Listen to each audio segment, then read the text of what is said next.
Welcome to the Movement Clinic. My name is Emily, and today we are talking about half moon pose, another in our Warrior Two family of poses, which of course includes Warrior Two, triangle, side angle pose, and today half moon. If you have time, as I have been doing, I suggest that you watch those other videos.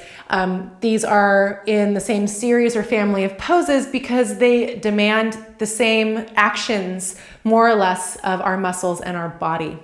So let's get started with half moon and understanding what we need to do here. In half moon, or in a lot of standing balances where one leg is planted and the other leg is lifted, I see some very common things happen. And especially in half moon. The minute that our feet leave the floor, oftentimes people have what I call like dead fish legs or dead limbs, right? They're just flopping around. They're not controlling them. They're not using the muscles to hold these very, very heavy things and these levers that we need to use mindfully. So that often when people press into half moon, I see this. Okay, this top arm isn't doing anything, this back leg isn't doing much, they have a floppy foot, and it's gonna throw you off balance. Your femur bone, your thigh bone is the strongest, longest, heaviest bone in your body. It's gonna throw you off balance if you're not using all of these big, gorgeous muscles to hold it in place and to move it more mindfully and with intention. So first things first, I want to emphasize that the minute that this foot leaves the ground, it is still pressing into that imaginary wall. It's still pressing as though pressing into the mat, okay? The other thing I want to emphasize is the standing leg. The knee can stay nice and soft and bent. You do not have to have a straight leg, especially if there isn't space in your hamstring, or if you just don't want to do it that way that day, okay? Another thing with the standing leg that I want to emphasize that I often see in standing poses is that people kind of sag into that outer hip. And I want you to hug that standing leg's hip in, okay? In this Warrior Two series of family, the front leg, or in this case, our standing leg, finds a nice external rotation, and we're going to even find that here. So you really want to play with hugging that outer hip in to keep that external rotation in place and to keep this leg nice and stacked. It'll provide a lot more stability if our bones and everything is stacked. So let's move into it a little bit more instead of just talking about it in theory. So go ahead and take sort of a shallow triangle pose stance. Depending on who your teacher is and what they're teaching that day, how we enter and exit out of this is going to be different every time, okay? So I'm just going to sort of teach you a standard entry so that you can start to understand what the demands of this are. So go ahead, gaze at that front foot, turn the front toes out. You might have a block that you place a couple feet in front of your foot for your hand to find, okay? Or a block-like object if you so choose to have one. And now create a soft bend in that front knee. And just here, I want you to rock forward and press down and start to play with lifting up. So rock forward, lean forward. You can keep your left hand maybe back on this left hip and press off and come back. Press straight down, come back. Press straight down, come back. Good. That's the action that needs to happen in order to kind of lift off in our half moon pose. So reach forward through your front fingertips, lean forward, and now remember this back leg.